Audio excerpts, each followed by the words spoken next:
What's up, ZBrushers? Welcome back to Z Fever. My name is Ricky, and today we're going to be talking about insert multi-mesh brushes. This is a follow-up to the previous session where we talked about how to make custom insert mesh brushes to be able to make things like hair and various other things. You can use these brushes to come up with all sorts of little gadgets and really build up your library so that you can make accents and things like that on pieces that you may be working on. And I had a question come up. Somebody asked, could you show how to make a belt? And so I was like, okay, well, all right, well, let's do that. So I've been playing a lot of Destiny here lately, and I figured, you know what? Let's make like a little bandolier or something like that instead of David wearing this little beginner of a cloth that I'm making. Let's maybe put him wearing a bandolier full of freaking bullets instead of throwing rocks at Goliath. You can throw bullets at him, something, whatever. I like to create stories. I'm an animator. Let's have a discussion about the nature of these brushes. All right. So what I'm going to do is I'm going to dock over my brush palette. I'm also going to dock over my stroke palette because these are going to be very important here in a moment. So I'm going to hop over to another document. I'm just going to create a plain 3D, right? I'm going to go ahead and make it a polymesh 3D. And let's have a look at one of the brushes that come with ZBrush. So I'm just going to grab this IMM curve, and it's an insert multi-mesh brush, right? So it has multiple brushes inside of it. So there, I could use the default that it starts out with, but I'm going to grab this bike chain because it's a pretty good example of what we're going to be talking about. Now,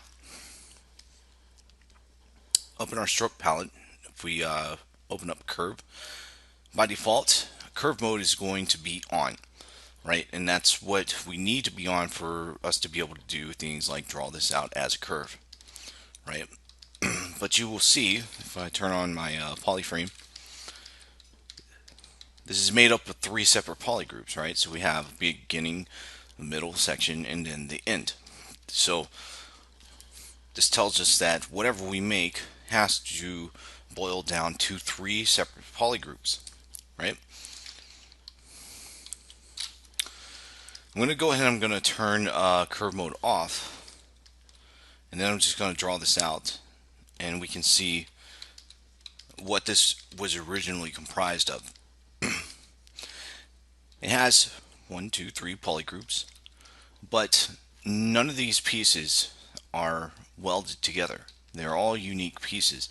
And to demonstrate that, let's go down to our polygroups and do an auto groups real quick. And you'll see that each one of these, even though they're similar, in fact, they probably this piece and this piece were probably, or this section was probably made and then duplicated down, right?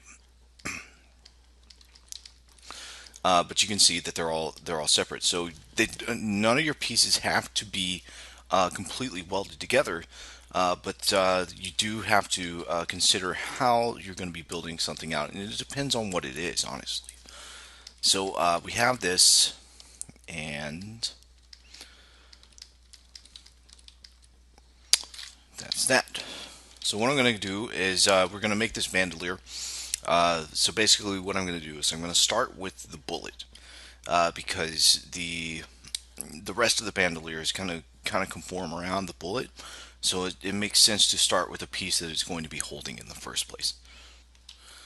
So what I'm going to do is I'm just going to take this mesh. It's already turned into a polymesh 3D. So I'm just going to initialize this, and I'm going to turn it into a Q cylinder in the Y. All right, let me turn on my floor. All right, we're pointing in Z forward. I'm going to go ahead and I'm going to turn on symmetry, and I'm also going to turn on Z symmetry, so I'm working on all sides. And basically what I'm going to do is I'm going to try to blast through this as fast as I possibly can with the Z modeler brush and my transpose tool. Okay, so I'm just going to grab that, move it down here, and then I'm going to clear this mask. I'm going to insert an edge loop here.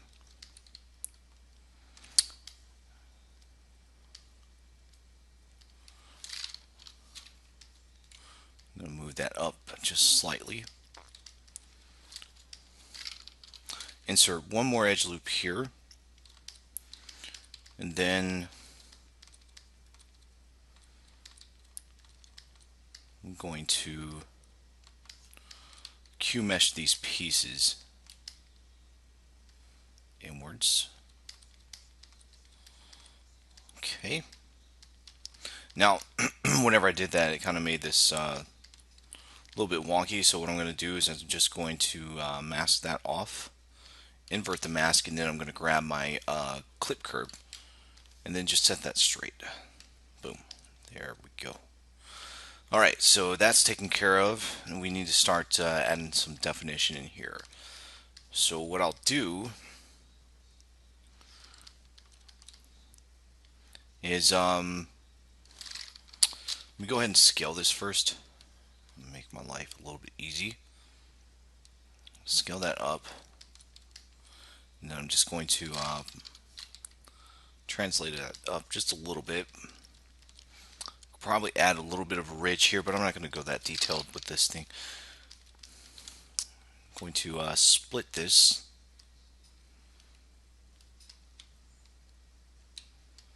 Q mesh it down. I'm also going to add a split down here. A couple of splits actually.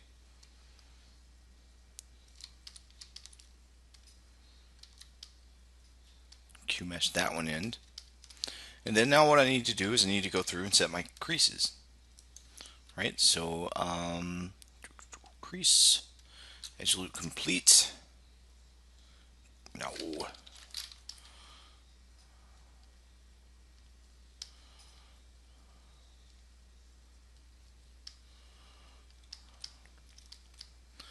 Those should already have creases on them. Yep. One there, one there, one here, and that should be all of them. Okay.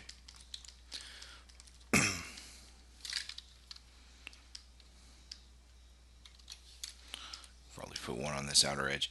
Now, I mean, ideally, whenever you're creating something like this, you're gonna want to have bevels because it's a machine part, and you're not gonna have any super clean cut edges like that, and not in real life. Okay, so let me clear that mask.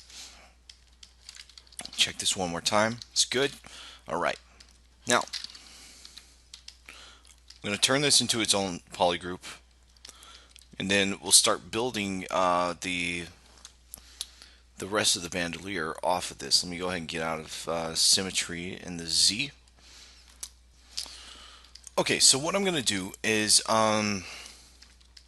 because I want this the little straps that hold the bullets into place, I want it to conform to the shape of the bullet. So rather than fight with geometry to try to get it into place, what I want to do is actually use the geometry that I have to sort of get me there, right? And so what I'm going to do is I'm simply going to Q mesh this out, but while I'm doing that, I'm going to hold control, and what it'll do is it will break this off as its own piece of geo, right?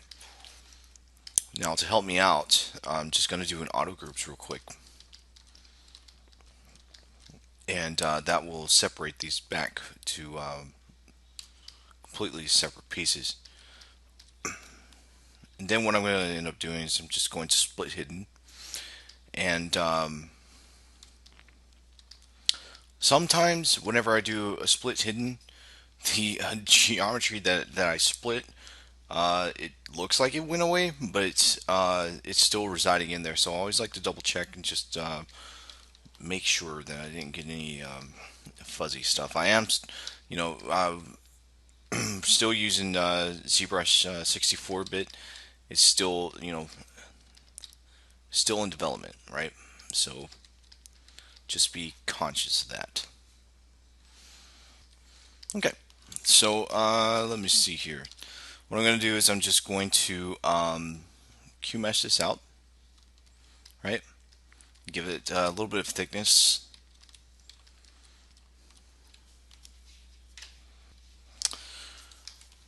And then what I'm going to do is I'm just going to kind of refit this back into place, right? So I'm going to scale it down just slightly, move it up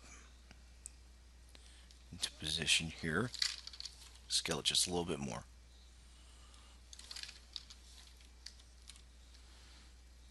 That way it's kind of fitting pretty snugly.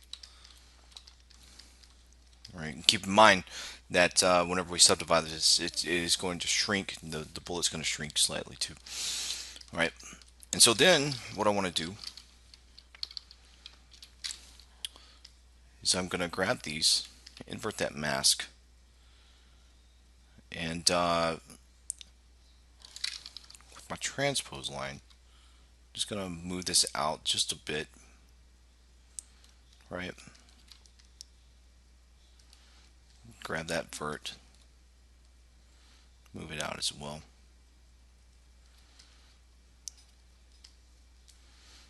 And then just for safekeeping, I'm going to clip it down and then bring it back.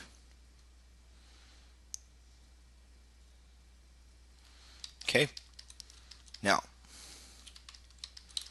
we need to start getting things into place. So I'm going to Q mesh this out, and then I'm going to Q mesh this in.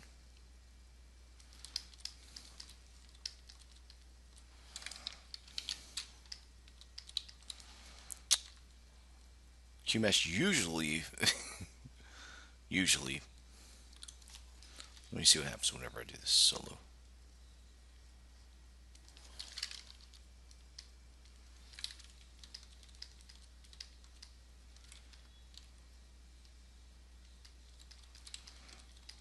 There we have it. Like I said before, sometimes ZBrush will do this thing where it leaves you some geometry that you didn't want. So I'm just going to delete hidden on that, and there we go. All right. There's always, always, always a way around. Okay.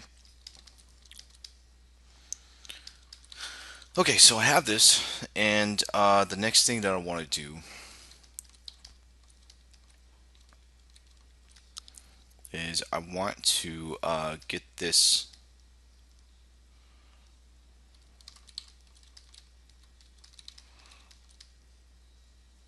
shaped out. So let's see.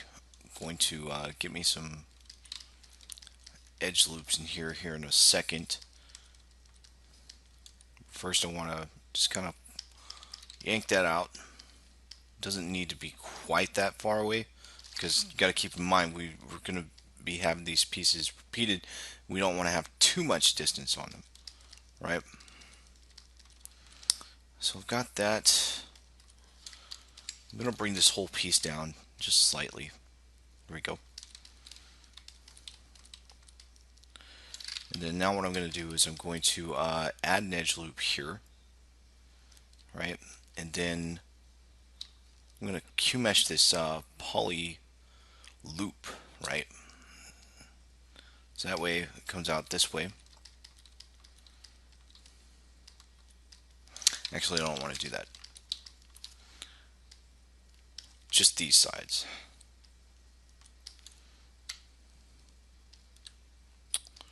Yank that down just slightly. All right.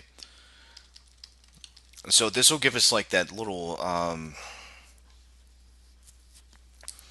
little bit of an edge there.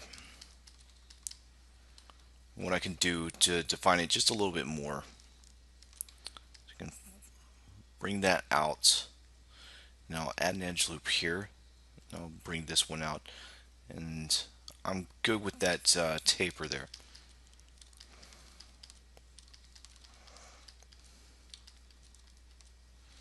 Okay.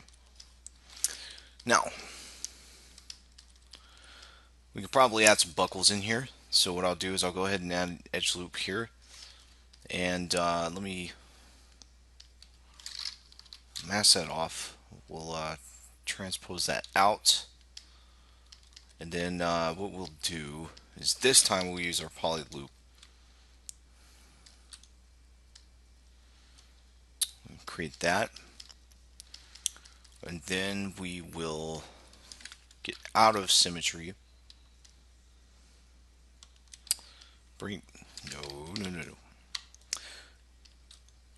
Bring this in, and then on the other side we'll bring it outward. Right? Okay, so we're almost to where we need to be. Now we just got to go through and assess our creases. So right now it's pretty ugly. So let's get to those creases. So we'll do crease. Let's try and use our poly groups, right? So I'll do groups by normals and just see how it works for us. Not exactly what I want. Let me bring this up slightly. Say something like 55 groups by normals. That's a little bit better. It'll get us closer, right? A little bit less work. So I'll do let's see, bring this down to 3 and do a crease poly group. And so we're still gonna have to do some work, but it knocked out the majority of it, right?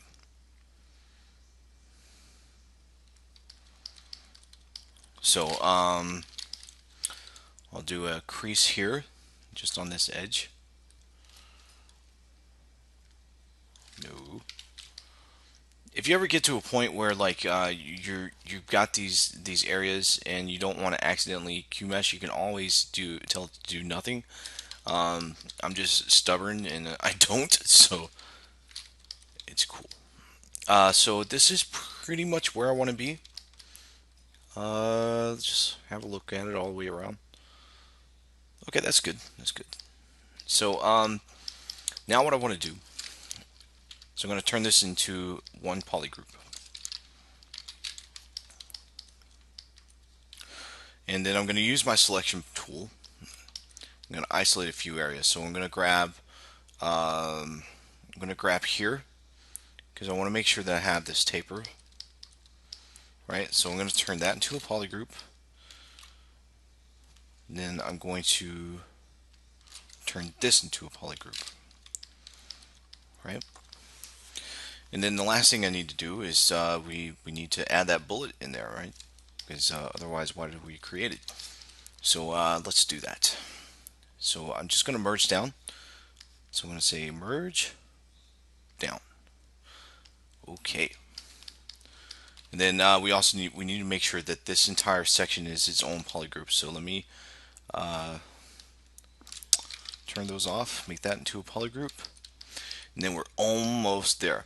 The last little step that we need to do is we need to split these off from each other, right? So what we'll do instead of what we did last time, we'll go down to modify topology under the geometry tab, and we'll do an unweld groups border.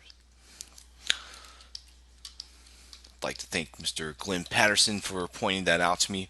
It's been there the whole time. I've never really used it. So now what we should see is if I hold control here. Now this is not connected at all. and we're pretty much ready to make ourselves a brush, right? So it just depends on which way you want to look at it. This is fine with me. So let me get out of there. And so what we will do now is all we got to do is hit B on the keyboard, say create insert mesh. I'm going to say I want to make a new one, and now we should have a brush. So what we're going to do is we're going to head back over to old David here. We turn off this strap there. Right, now we have this brush, but we need to do a few things to it first. Right, so I need to make sure that it's in curve mode, otherwise it's going to draw out the same piece. The other thing I need to do is come down to modifiers, and I do need to put weld points on. Now you can either turn stretch on, or you can turn it, or you can leave it off. If you turn stretch on, you run the possibility of the geometry, like the solid parts, you run the possibility of those things stretching, right? And you probably don't want that. And then we can turn our curve resolution up to whatever works for us. Okay. Now, what I could do on this is I could attempt to just draw things out like this and hope for the best, and that's fine. Or we can come over and we can grab this crease curve here. And what I'll do is let me turn on polyframe. As I cut across here, it's going to set a crease. All right. Now you can go back and you can remove this crease at some point in the future. Let me set a better one that kind of coincides with this area here. Okay. All right. So what we're going to do with this is inside of our stroke palette, right? Under curve functions, we have this option to frame mesh. Now we can frame it based on the borders or the polygroups or the creased edges. You can have them all on at once, but I just want creased edges, and all I'm going to do is hit frame mesh. Right, now once I have this, let me turn off polyframe. Once I have this, the only thing I need to do, so long as I have my brush on, is I just need to click on the line, right? And so now you'll see that this brush is most definitely on. Now some of the geo is definitely stretching. It's going to take some finagling to get it set the right way, but you know, now I have David going into battle with Bandolier bullets against a giant versus, you know, the alternative, which is rocks. Actually, slings are pretty darn powerful. If you ever, before I started doing this sculpt, I did some investigation into slings, and they're freaking ridiculous. I've wanted to make one, but I'm afraid that I'll put a few holes through my neighbor's windows, so I'm probably not going to do that. So let me split in here, and then go down to this. And that's pretty much that. I mean, within a short amount of time, we've created a belt. You know, it's a bandolier. It works. You know, but you know, use this to your own discretion. You know, create what works for you. You know, don't don't limit yourself. You know, if you are new, I would definitely I would if you're new.